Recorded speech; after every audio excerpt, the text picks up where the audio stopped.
তো মানুষ মস্ত অফিসার, মস্ত ফ্ল্যাটে যায় না দেখা এ পারে ও পার। নানান রকম জিনিস আর আসবাব দামি দামি, সবচেয়ে কম দামি ছিলাম একে মাত্র আমি। ছেলের আবার আমার প্রতি অগাধ সম্ভ্রম, আমার ঠিকানা তাই বৃদ্ধাশ্রম। ঠিক কি না? এজন্য আল্লাহ ডেকে বললেন, খবরদার, বাবা মারে বৃদ্ধাশ্রমে রেখে শোনা। তোমাদের জ্বালা যন্ত্রণা বাবা মা সহ্য করেছে, তোমারে ঘর থেকে বের করে দেয় নাই, এতিমখানায় রেখে আসে নাই। এজন্য বাবা মা যদি ঘরের মধ্যে পেশাব করে পায়খানা করে পরিষ্কার করবা, তাহলে তোমার জীবনটারে উজালা করে দিবে কে? আল্লাহ। বৃদ্ধাশ্রমে রেখে আসা যাবে? বাবা মারে যদি বৃদ্ধাশ্রমে রেখে আসো, মনে রাখবা তোর কপালে বৃদ্ধাশ্রমে জুটবে না। তুমি যদি বাবা মারে বৃদ্ধাশ্রমে রেখে আসো, তুমি বয়স্ক হলে তোমার কপালে বৃদ্ধাশ্রম নাই। ঠিক কি না? ভাঙ্গা থালা হাতে নিয়ে তুমি রাস্তায় ভিক্ষা করে খাবা। এজন্য আল্লাহ বললেন, ইহসানের প্রথম ব্যাখ্যা, ইম্মা ইয়াবলুগান্না ইনদাকাল কিবারা আহাদুহুমা আও কিলাহুমা ফালা তাকুল লাহুমা উফ। বাবা মা যখন বার্ধক্যে উপনীত হয়, তাদের কোনো কাজে নাক ছিটকাবা না, উফ শব্দটাও করবা না, উহ আহ এটাও বলা যাবে না। কথাটা কার? ইহসানের 2 নাম্বার ব্যাখ্যা, ওয়ালা তানহারহুমা, আব্বা আম্মারে ধমক দিও না। কিছু ডাকা আইতাছে, মায়েরে ধমক দেয়, মায়েরে ডাকে বুড়া, বাবারা ডাকে বুড়া, মায়েরা ডাকে বুড়ি, আছে না নাই? কেমন করে মা বাবারে তুমি বুড়া বুড়ি ডাকো? তারা তো বুড়া বুড়ি হয়েছে তোমার কারণে। তোমারে মানুষ করতে যে তারা তাদের জীবন যৌবন সব হারিয়েছে। তোমারে লেখাপড়া করাতে যে তারা তাদের জমিন হারিয়েছে। তোমাকে বিদেশ পাঠাতে যে তারা তাদের ভিটে মাটি হারা হয়েছে। কিছু লোক আছে এলাকার সবার সাথে খুব মিষ্টি আলাপ, বন্ধু বান্ধবের সাথে খুবই ভদ্রতা, কিন্তু ঘরে ঢুকলেই মায়ের সাথে ঝিড়কি দিয়ে কথা বলে, ধমক দিয়ে কথা বলে, এরকম বেয়াদব আছে না নাই? আল্লাহ বললেন, ওয়ালা তানহারহুমা, ধমক দিও না, তোমার সব আমলগুলো বাতিল করে দিবে কে? ওয়ালা তানহারহুমা ওয়া কুল লাহুমা কওলান কারীমা, বরং বাবা মার সাথে কোমল আচরণ করো। যত ভদ্রতা তুমি জানো, যত নম্রতা তুমি শিখেছো, যত কার্টিসি তুমি জানো, সব কার্টিসি বাবা মার সাথে মেনটেন করবা। যত সফটলি কথা বলা যায়, যত কোমল ভাবে কথা বলা যায়, যত মোলায়েম ভাষায় কথা বলা যায়, বলতে হবে কার সাথে? জোরে বলেন, রাজি আছেন তো? রাজি আছেন? এরপর আল্লাহ বললেন, ওয়াখফিদ লাহুমা জানাহায যুল্লি মিনার রাহমাতি ওয়া কুর রাব্বিরহামহুমা কামা রাব্বায়ানি সাগীরা। ওয়াখফিদ লাহুমা জানাহায যুল্লি মিনার রাহমা, বাবা মার জন্য রহমতের চাদর বিছিয়ে দাও। তোমার যত সম্পদ আছে মা বাবার পায়ের সামনে বিলিয়ে দাও। তোমার জীবনে বরকত দিবে কে? আল্লাহ। এজন্য প্রথম বেতন পেলে টাকাটা দিবেন মায়ের হাতে, গিফট কিনলে আগে দিবেন মাকে। বউরে দিবেন না ওটা বলতেছে না, বউরে তো দিবেনই, কিন্তু আগে মায়ের হাতে কিছু দিবেন, তাহলে আপনার ইনকামে বরকত দিবে কে? আল্লাহ। আর বাবা মা একজন কিংবা 2 জন যদি দুনিয়া থেকে বিদায় নেয়, বাবা মার কবরের সামনে দাঁড়িয়ে চোখের পানি ছেড়ে তোমরা পড়ো, রব্বিরহামহুমা কামা রাব্বায়ানি সাগীরা ওয়া কুর রাব্বিরহামহুমা কামা রাব্বায়ানি সাগীরা। কবরের সামনে দাঁড়িয়ে আল্লাহরে বলেন, আল্লাহ, বাবা মা ছোটবেলা যেমনি আমাদেরকে আদর দিয়ে, সোহাগ দিয়ে, ভালোবাসা দিয়ে আগলে নিয়েছে, আমার বাবা মা ইন্তেকাল করার কারণে তোমার কাছে যাওয়ার পরে তুমিও আদর আর ভালোবাসা দিয়ে আমার বাবা মাকে কাছে টেনে নিও। পড়ে না আমিন? আর জোরে পড়ে না আমিন? এজন্য আল্লাহর ফয়সালা 2টা। জোরে বলেন, কয়টা? সবাই বলেন। ঘুম আসছে তো জিমাই পড়েন কেন? ফয়সালা কয়টা?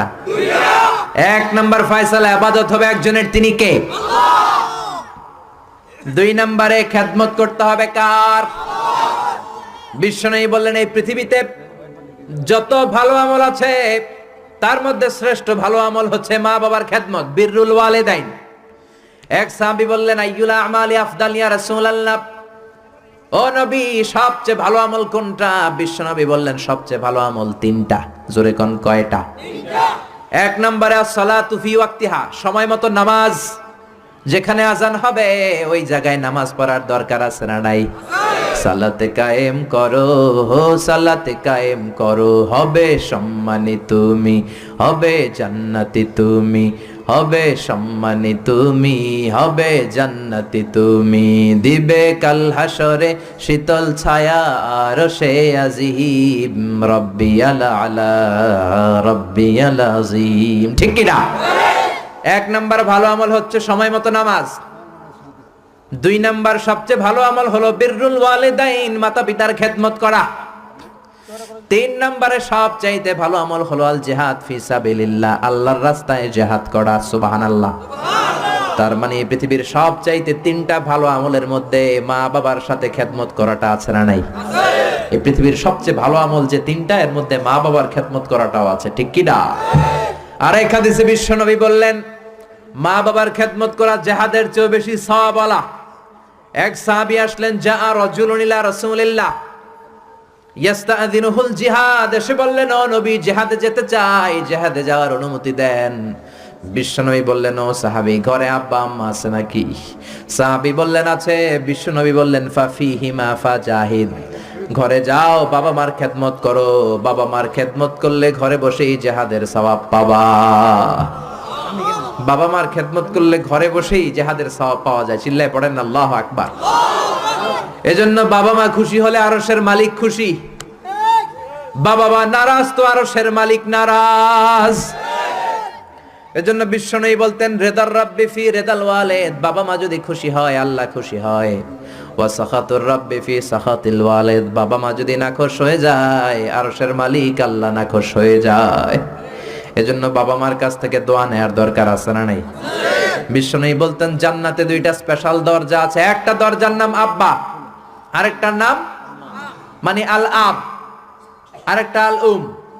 এই দুইটা দরজা আমাদের ঘরে আছে না নাই? এজন্য বিশ্বনবী বলতেন, দুইটা দরজা তোমাদের ঘরে আছে, উমা জান্নাতুকা ওয়া নারুক, বাবা মাই তোমার জান্নাত, বাবা মাই তোমার জাহান্নাম। এজন্য বাবা মার সাথে কেমন আচরণ করবা তোমাদের decision, the decision is yours.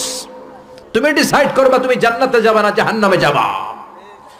আপনি কপালে যত সেজদা দেন, যত কপাল কালো বানান, যতগুলো হজ করে আল হজ টাইটেল লাগান, যত যাকাত দেন, যত আমল করেন, আপনার মা যদি আপনার উপর নাখোশ হয়ে আল্লাহর কাছে বদদোয়া দেয়, আপনার সব আমলগুলোরে বরবাদ করে দিবে কে? এজন্য বাবা মা যদি হিন্দু হয়, বাবা মা যদি নাস্তিক হয়, তারপরও মা বাবার দোয়ার দরকার আছে না নাই? বাংলাদেশে এরকম অনেক হিন্দু ফ্যামিলি আছে, ছেলে মুফাসসিরে কোরআনের তাফসীর শুই না, মুফাসসিরের হাতে হাত রেখে কালিমা পড়ে মুসলমান। এরকম হিন্দু ছেলে আছে না নাই? কিন্তু বাবা মা মুসলমান হয় নাই। এখন বাবা মার সাথে খারাপ আচরণ করা যাবে? বাবা মা যদি হিন্দু হয়, বৌদ্ধ হয়, বাবা মা যদি খ্রিস্টান হয়, সে তোমার বাবা মা। ঠিক কিনা? বিশ্বনবীর শালীর নাম আসমা। কি নাম? আসমা বিনতে আবি বকর, বুখারীর বর্ণনা। বিশ্বনবীর কাছে এসে বললেন, নবী, আনা মুসলিমা, আমি মুসলিম, ওয়া উম্মি মুশরিকা, আমার মা মুশরিক, আফাসিলুহা, এখন আমি কি করব? আমার মায়ের সাথে ভালো আচরণ করব নাকি খারাপ আচরণ করব? বিশ্বনবী বললেন, খবরদার সিলিহা, তোমার মায়ের সাথে তুমি ভালো আচরণ করবা। বাবা মা মুশরিক হোক, কাফের হোক, তাদের দোয়া, তাদের আশীর্বাদের দরকার আছে না নাই? সাইয়েদনা ইব্রাহিম জালিলুল কাদের পয়গাম্বর, ঠিক কি না? উলুল আজমি মিনার রসুল, খলিলুল্লাহ, মুসলিম মিল্লাতের জাতির পিতা। চিল্লায় এখন ঠিক কি না? কিন্তু ওনার আব্বারে উনি কালেমার দাওয়াত দিতে পারে নাই, দেওয়ার পরেও মানে নাই বাবার নাম আজহার। তারপরে উনি বাবার সাথে খারাপ আচরণ করেছে নাকি? মোলায়েম ভাষায়, কোমল ভাষায়, আদবের সাথে বাবার ডেকে বলেছে, ইয়া আবাতি লিমা তা'বুদু মা লা ইয়াসমা'ু ওয়া লা ইউবসিরু ওয়া লা ইউগনি আনকা শাইআ। ও আমার সম্মানিত পিতা, কেন ওই মূর্তির ইবাদত করেন? 10টা হাত এরকম বের করে দিয়ে দাঁড়ায় থাকে, জিহ্বা বের করে, সামনে থাকে মিষ্টি, রসমালাই, দুধ, কিচ্ছু খেতে পারে না, মাছি বসলেও তাড়াতে পারে না। ঠিক কিনা? কেন এই মূর্তির পূজা করেন? কেন এই পুতুলের ইবাদত করেন? যে এই পুতুল কানে শোনে না, চোখে দেখে না, নিজের গায়ের মাছিটা নিজে তাড়াতে পারে না। বাবারে আদর করে, যত্ন করে, সম্মান দিয়ে বুঝালেন, কিন্তু বাবার সাথে কি সাইয়েদনা ইব্রাহিম খারাপ আচরণ করেছে? জোরে বলেন, খারাপ আচরণ করেছে? এজন্য বিশ্বনবী বললেন, খবরদার, মা বাবা কত রহমত থাকলে মানুষ বোঝে না, যখন চলে যায় তখন বোঝে, কিন্তু তখন বুঝলে লাভ হয় না, ঠিক কিনা? যতদিন বাবা মা বেঁচে থাকে বটবৃক্ষের মতো ছায়া দিয়ে থাকে, ছাতার মতো মাথার উপর দাঁড়িয়ে থাকে। অমিয়া, বন্ধু চলে গেলে বন্ধু পাওয়া যায়, ওয়াইফ চলে গেলে ওয়াইফ পাওয়া যায়, টাকা চলে গেলে টাকা পাওয়া যায়। জনম দুঃখিনী মা যদি দুনিয়া ছেড়ে চলে যায়, মারে আর পাওয়া যায় নাকি? ওগো মা তুমি এই ধরনের শ্রেষ্ঠ নেয়ামত, তোমারই পদ তলে রয়েছে জান্নাত। ওগো মা তুমি এই ধরনের শ্রেষ্ঠ নেয়ামত, তোমারই পদ তলে রয়েছে জান্নাত। সুবহান